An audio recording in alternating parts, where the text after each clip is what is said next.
Well, what do you know? We got two teams in the college football playoff after all. Roll Tide, baby. Let's bring in the squad.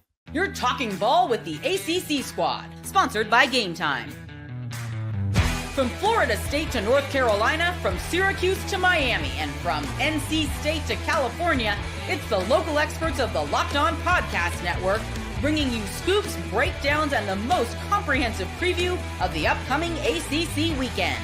Hang on, it could get loud, it could get heated, and it will definitely be fun. Squad up, you're part of the ACC Squad. Hey, what's up? Welcome into the ACC Squad. We got a beautiful quartet of gentlemen coming at you today. I'm Isaac Shade, stepping in for our intrepid leader, Mr. Alex Donno, the host of Locked On Tar Heels. We're joined by Jackson Holzer from Locked On Syracuse and our dudes from Locked On Wolfpack, Mr. Grayson Boone and Mr. Kenton Gibbs. We're holding it down today on the Locked On ACC Squad. This episode's brought to you by Game Time. Download the app, create an account, and use code LOCKEDONCollege for $20 off your first purchase. I'm telling you right now, you're going to need that to get to Clemson at Texas because those ticket prices are stupid already. We'll look at that all coming up here on the show today. Fellas, we got two teams in the playoff. It ain't Donno's Miami Hurricanes, but you got the Clemson Tigers winning the ACC championship. Took a little more difficult than maybe we thought it was going to be as that game wore on Saturday. SMU sneaks in, and somehow, someway, the College Football Playoff Committee decided that they could say no to Alabama about something anytime ever. Who's buying the first round, fellas? Let's get into it. I mean, listen, I'll gladly buy the first round because I was the one who had to take the blowback and the cursing out from my grandmother for talking bad about her Tide, as if the committee listens to me on what to do here. So I think that I'm more than qualified to start this off by saying I think that the committee showed that strength of schedule matters in a meaningful way. And I really do, because in any other situation is a 3-loss team even considered. Let's be very serious and very honest about that. There's not a world in which you can lose 25% of your games and be considered one of the best 12 teams in the nation unless there is deep consideration and reverence to who you played rather. That's just a very serious kind of part of that. And then on the other end of it, the reality is simple. Win and you're in, period. I don't care who you are. Win and you're in. And if anything, if there is any team, by the way, who has an argument for we should have scheduled easier, if there's any team who has an argument for that, it's the Clemson Tigers. They would be a hosting team if instead of playing Georgia, they played Georgia State in game 1. Instead of playing South Carolina, they played South Carolina State in game 12, rather. That would have been the case. They would be a 2-loss conference champion, and they would be revered as this dominant team they'd be a 1-loss conference champion, rather. That would be revered as this uber dominant team that had one hiccup. So if anything, Bama fans sitting up here screaming, we need to schedule easier. Y'all are the ones that scheduled tough. It wasn't you. I'm sorry to tell you this. Mercer is not a team that boosts your strength of schedule. Sorry to tell you, friends. Oh, no. It was USF. I love me some Byron Brown as much as anybody. He's a Raleigh guy. I was covering high school football when he was coming through the ranks. I love the guy. I thought NC State should have been harder up for him. It still doesn't do it. Sorry to tell you. The American Conference team that's not even in their championship doesn't do it. So, again, if anybody needs to be pound the table, it's Clemson. And by the way, shout out to Clemson, because even though their path was a little bit more difficult, they took the scenic route to the ACC championship. They still come out on top. They proved me wrong in the regards of their national relevance being done. They seem like they're here to stay. But again, I'm glad the committee got it somewhat right, because I believe Miami should be in as well. Well, Jackson, you could thank Syracuse. Thank Syracuse a little bit for Clemson. I mean, if not for Syracuse beating Miami, Clemson's out. So I just want to point that out. But the committee got it right. You are living on that, Jackson. That's Dabo like Sweeney 18 is hitting it too. Dabo Sweeney is like thank Syracuse for it. But in all seriousness, they got it right. And with SMU, I don't care if they lost the game by 50 points. I don't care if they lost 3 of their quarterbacks. They still, in my opinion, should have been in the college football playoff. Do you know why? Because they were playing in their conference championship game. Alabama was not playing in their conference championship game. And you should not be rewarded for sitting on your couch. And you should not be penalized for being forced to play another game. SMU was forced to play in it. Like, what sort of logic is that, right? You're going to take them out because they got blown out, and they didn't even get blown out. They lost on the last second field goal. There was no conversation between SMU and Alabama because the committee had already spoken the week before that SMU was ahead of Bama. And by the way, this is not anti-SEC bias. If Miami was in the slot instead of Alabama, I would have said the same thing. Miami, sorry, tough luck. You didn't play in your conference championship game. I don't care if SMU gets blown out by 100 points. Clemson's going to steal your spot if they win. And that's exactly what happened.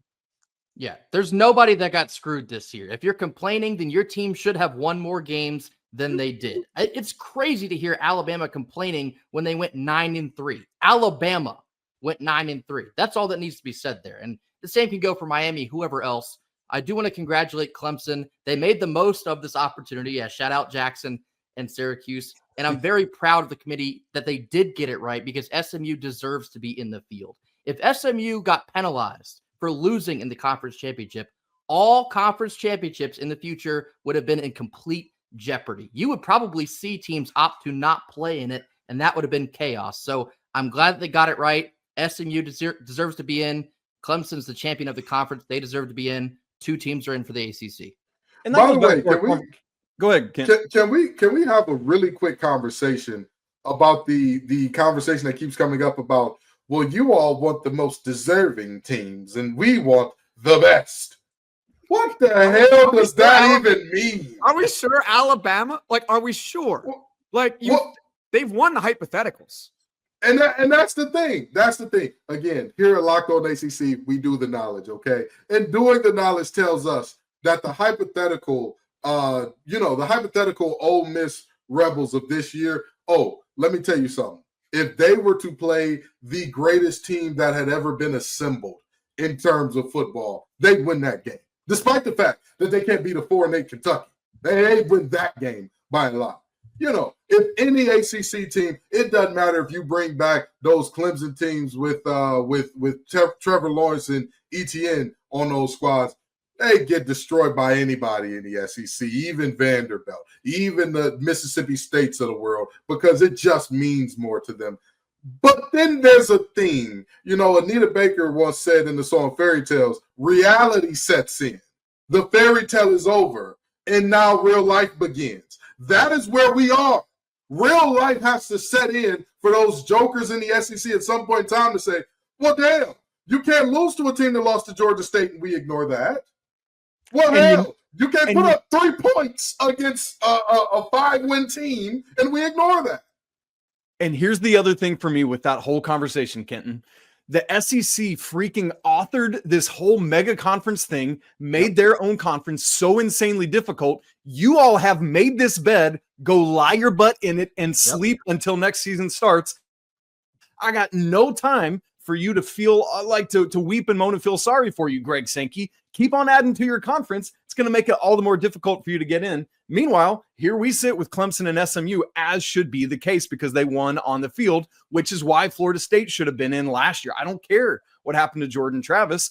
The product on the field is what won the games. And I know they would have lost in the playoffs, fine, whatever. I still think they should have been in, and we kind of make up for it this year. That said, you think we're getting some respect, or is it just like Alabama shouldn't have been in, SMU's the team that squeaks in?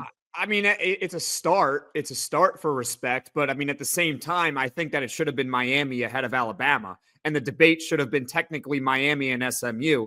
Having said that, I said off the top, it's not anti-SEC for me. Because if the committee had put Alabama, or if they had swapped Alabama and Miami, and we were talking in the final day about SMU versus Miami, I would have said the same thing. SMU deserves to be in. They were in their conference championship game. Sorry, tough luck. You don't get to be rewarded. It's like the data points thing. We have no more data points on you. And if you're in your conference championship game, you shouldn't be penalized. See, last year with the Florida State getting left out, right? at least the saving grace, and if you want to call it, if you want to be mad at me still, you can be mad at me, but at least the saving grace was Alabama played in their SEC title game. They played in an SEC championship game, so they also had another data point. If they had penalized SMU for playing in a conference championship game while Alabama is sitting on their butts like the rest of us, that is 1,000 times worse. It would have eliminated conference championship games. We would have just said, nope, just send a regular season champion and call it a day. Everyone sit out. Done. I'm done. Yeah, 1,000%. And another thing that I think is fairly clear here is we are looking at a situation where we're debating on who should be in, who should be out in terms of bubble teams. I think there are multiple teams that are in the middle of the pack that there are very good arguments for. Wait, who the hell did they beat in a very similar vein to an SMU?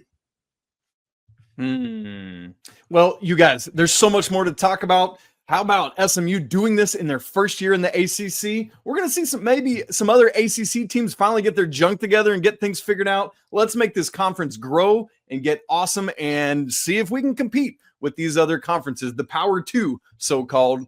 We'll talk about that coming up in just a second.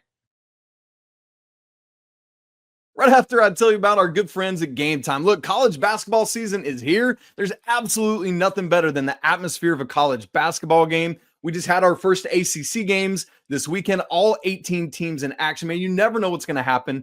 Great anticipation. Well, good news is that when you're wanting to get to one of these games, Game Time has got you covered with the new feature called Game Time Picks.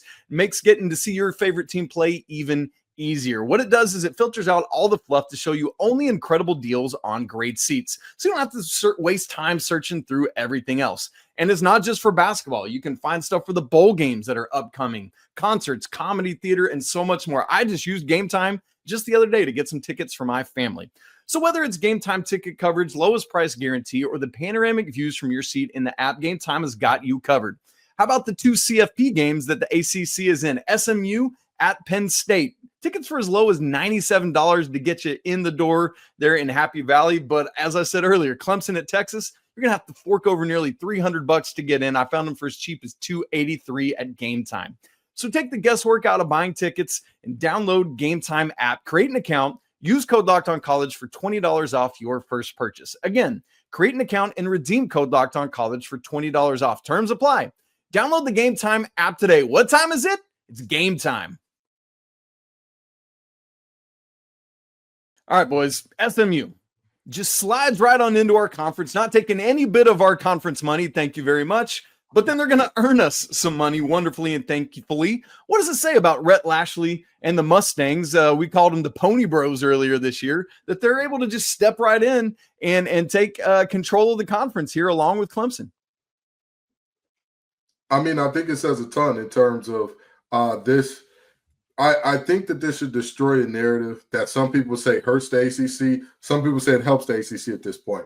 But what are we looking at in terms of what's the actual difference between the different levels of ball? How many teams have we seen go to new conferences and make it happen right away? I don't think this is an indictment of the ACC. I do want to give credit to SMU, but look across all of the different conferences and look what teams have done in their first 2 years in their new conferences. Like you just talked about Texas going to a new conference in terms of the SEC and making it happen. But did you know that Texas A&M and Missouri did similar things when they went to the SEC? That's right. So that the question for me becomes, at what point do we accept football is football, and we stop trying to create these delineations, these drastic gaps that don't exist? Because again, in every hypothetical, oh, yeah, we win by 20. We win by 20. This team would win by 20. Well, last time I checked, especially in the SEC, and again, Granny, I'm sorry, the committee doesn't listen to me. There was, in fact, a team that was favored by 20 in a game against a fellow SEC team and lost that football game. And actually, now that I think about it, I'm pretty sure there were multiple times that happened, because Kentucky against Ole Miss was another one where I believe that spread had to be at least 14 plus. So I sit here and I very simply say the reality is they're showing why the games matter on the field. I thought SMU at best upsets the apple cart. They knocked a couple teams off and out of contention. I didn't think that they were going to be a team that would be in the ACC championship. Lo and behold, here they are. Everybody knows how much I love Sherwood Blunt and Company, free the guys. They didn't do nothing wrong. They just had NIL in the 80s. Hey, ain't nothing wrong with being a little bit early to the party. I mean, hey, I thought this was America. But in all seriousness, again, shout out to SMU. Shout out to all the teams that have moved into new conferences and have done great things, because this goes to show, the Pac-12 is so lowly, and yet Oregon's first year away from the Pac-12. What are they doing in the Big Ten? That looks interesting. The American Conference is so lowly, and yet SMU comes over, and what are they doing? The Big 12 could never compete with the SEC. Lo and behold, a team that ain't pissed a drop in the Big 12 in a decade, damn near, goes over and is in the SEC championship right away. So again, let's stop having a referendum about, these individual teams, and let's just say ball is ball is ball. Put the damn ball down and let's get it rolling. Grayson Jackson, I mean, we're sitting here talking about this. It's not just our conference. All 4 power conferences had at least one new team in their championship game, 2 of which won, and the other 2, SMU and Texas, were darn near close to doing the same thing themselves. Well, I just think it really shows the parity in college football now. I think there's more parity than ever, which is why the hypothetical argument needs to go away. It already wasn't a great argument. Like, hypothetically, it's a 20-point spread, but there's so much more parity now, guys. And a lot of it, I'm not saying it's necessarily because of SMU, but a lot of it is because of the transfer portal, because these kids want to play. They want to play. So the days of teams like a Georgia and an Alabama being able to hoard all the talent, they're gone, because those kids are like, we have no path to playing time here. I'm just going to go play for insert random team. I'm going to play for SMU. Okay. And now all of a sudden they're a starter at SMU. And you might be saying to yourself, they were a backup at insert big school. They surely can't be good. Well, newsflash, sometimes you can be wrong. You can be wrong about guys. I can use my team's own example. A guy like Jackson Meeks, 3 years at Georgia, nothing. Absolutely can't get on the field, doesn't play at all. All of a sudden he comes to Syracuse, second team all ACC. Hello? There's just more parity now. That's my biggest takeaway, is these teams are moving conferences, but also the portal is allowing the talent to kind of just level out a little bit. Grayson? Yeah, there's certainly more parity. And also, to Kenton's point, this is why we play the games. I think one of the most fascinating things about SMU is not only do they enter the conference and make the conference championship, they relatively ran through their ACC schedule outside of Duke, where they probably should have lost, but still found a way to win. They went through their schedule and they dominated all the way up to the championship game, in which they almost found a way to win that one as well. Mighty Clemson in the championship game almost took them down. So I'm proud of SMU. I think they've proved themselves as more than a worthy member of this conference. And so much was made of SMU and Stanford and Cal. What could they possibly bring to the table in the ACC? Here we are. SMU making the conference championship, not taking any of the ACC money, but in fact providing more money to the ACC. So, hey, got to shout out the Mustangs. Look, I'm not Alex Donno, and nor am I Tony Reale, but man, you guys are just dropping great points all over the place. I wish I could be giving you all the upvotes like around the horn, man. It'd be great. Look, here's what's interesting to me. Back to Jackson's point, I don't think it's that Georgia or Ohio State or Bama, it's not that their ones are any fewer, but it's they're going to have less depth at the 2 and 3. I think that's probably what we're looking at across the board there. And their depth is really good. That's the point. They recruit really well in high school. They get all the 5 stars. They got all the 4 stars, but there's only so much playing time to go around. Yeah. They want to play, so they end up leaving. Okay, guys, I know we're eventually going to get to more in-depth look at the the college football playoff games that we're in. Looking ahead to SMU at Penn State and to Clemson at Texas, we'll get to the lines for those in our next break with the FanDuel read, but do you give either of these teams, not just against the spread, but a straight-up shot to win either of those games? James Franklin is a professional bedwetter. Absolutely. Absolutely. Exactly. You're so right. James Franklin needs rubber sheets, and I hate to go against the Cass Tech guy, and I know that Kalen King is still there, all Big Ten linebacker. You know I love you, baby. All the green guys got all my love. You know what I mean? Cass Tech, number 1, second to none. But when you look at the totality of what James Franklin has done in every big game, to quote Carl Withers in the comebacks, that's what you do. You lose. That's it. I look at James Franklin and I say, what do you do in big games? You lose. They are the Chrysler 300C of college football. They look like a phantom every single year. And then the real phantom pulls up and the doors swing out the other way. And all of a sudden, somebody starts saying, do it smell broken here, y'all? Because they get dominated every single time. So I have no doubt in my mind that once again, they'll be exposed to be a 300C. I have no doubt in my mind about that. And speaking of Jackson's point about the transfer portal, number one, people call SMU Miami West because of all the Miami guys that they got there. And number two, a big part of why the transfer portal is so prevalent is because it destigmatized leaving. Back in the day, if you transferred, that was like a scarlet letter going into the NFL, and teams were apprehensive about, oh, does this kid have the stick-to-itiveness? Now, what team in the NFL doesn't have guys that transferred all over the place? And we love them. Don't you dare take Jameson Williams away from our Lions. And he didn't start off at Alabama. He was an Ohio State guy who couldn't get on the field. So, absolutely, Penn State is in trouble. Alexa, play deads because them brothers in trouble. Well, I was going to give you another example. How about Joe Burrow? Hey, now. He's a big transfer. Hey, now. You know, we ain't going to talk about Russell Wilson. We ain't going to talk Jaden about Daniels. But, you know, being a transfer ain't nothing wrong with that. Grayson, what about Clemson heading to Austin? What do you think about that one? I think you should take the over if you dabble on FanDuel. But no, I think that's going to be a really tough environment. Obviously, it's a homecoming game for Cade Klubnik, but that Texas defense is real, and I think they're going to show up. Clemson, I mean, I don't know. I'd take the under. That's all I got. Yeah. I think the best chance of an upset within the conference has got to be SMU. I don't buy Penn State. I don't think anyone buys Penn State. And that is the game, I think, where we could see an upset.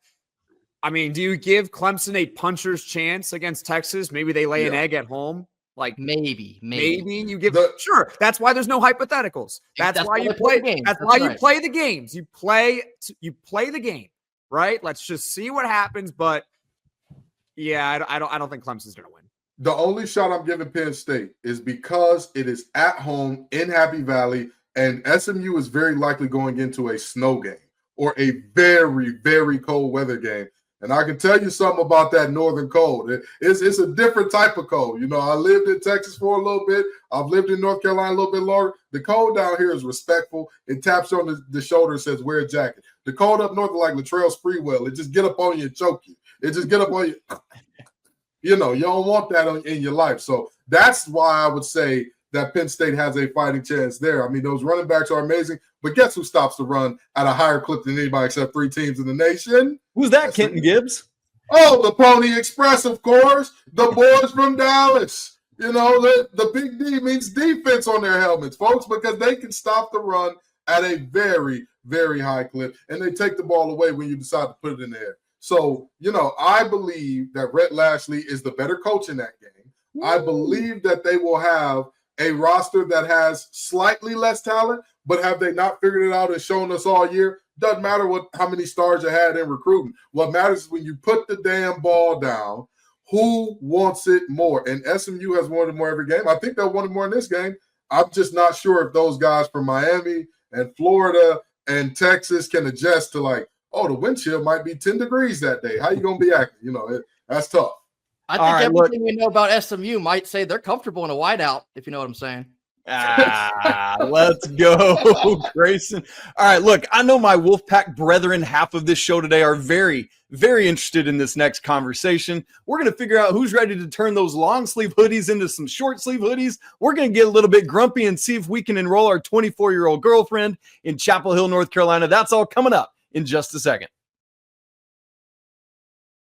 Right after I tell you about FanDuel, get ready to tackle the NFL action with FanDuel. It's America's #1 sports book. Because right now, new customers, you can bet $5. And if you win, you get $150 back in bonus bets. The FanDuel Sportsbook app gives you everything you need to place live bets all in one place. Maybe you get a hunch in the middle of a game where you can check out the latest stats, you can view live play-by-play, and so much more, all right there on that same page where you place your bets. We were just talking about the 2 CFP games the ACC is involved in. SMU going to Penn State. They are right now 8.5-point underdogs at FanDuel. Clemson, even longer odds, 11.5. If you believe in either of those teams to stay within those points, man, go check it out at FanDuel. They've also got parlays. They've got hypothetical quarterfinal matchups where SMU would be favored over Boise State and Clemson over Arizona State if they can survive these first-round games. Check it all out today at FanDuel.com. Never waste a hunch and make every moment more with FanDuel, an official sportsbook partner of the NFL. All right, boys, we got to timestamp this next conversation because it is fluid and changing seemingly by the second. So the clock says to me 6:32 p.m. Eastern Standard Time in the year of our Lord 2024. And the reason we do that is because North Carolina and Bill Belichick are involved in this crazy back and forth. Is he going to be their next head coach after Mac Brown went away? Matt Campbell is out on this conversation from Iowa State. John Sumrall from Tulane, that's off the books. So right now, as we talk on Tuesday evening around supper time, it sounds like it's Bill Belichick or not. Kent Gibbs is smiling the biggest Cheshire cat grin I have ever seen in my life. My man, I'm just going to shut up and let you talk to me about my team here. Let's go. I'm excited. I'm happy. You're not happy, Isaac? He's the GOAT. He's, only guy with more wins than him is Don Shula. I'm so excited that a sleeping giant like UNC is finally about to be awakened. They said he's got a 400-page football Bible. I made a joke about Isaac being a pastor. Next thing you know, we're bringing football Bibles into this thing. You unlocked the code. It's better than the Trump Bible. It's better than the Trump Bible, at least. Let's do the knowledge. I got a better Bible. It's called Who's Got More Money? How about that? That's the Bible. It's the money. Let's do the knowledge. Let's talk about that money. Let's talk about that money. Is this a real thing that because North Carolina has not proven itself to, shall I say, care enough about football to invest this level of money in both the coaching at the head coach level, the assistant coach level, and now at the NIL level. With that said, do you guys think that North Carolina cares enough about the football product at a basketball school to invest in this? Well, they didn't get the BYU kid, so maybe all that money that they were going to be willing to pay him could be used for Belichick, right? That's a great point, Jackson, honestly. But what I don't understand about this whole conversation is so we're, of course, recording this on Tuesday, and by now we'll know when you're watching this. But what I don't understand about this we better know, because I was told Sunday this was going to be done, and it's 48 hours later. Bill Belichick has agreed to become the next head coach at North Carolina. We are currently waiting to find out if UNC agrees as well. What is that headline? What? Yeah, you know what, guys? I've agreed to host First Take tomorrow. Yeah. Don't worry, Jackson. I'm right there with you. I'm going on First Take tomorrow.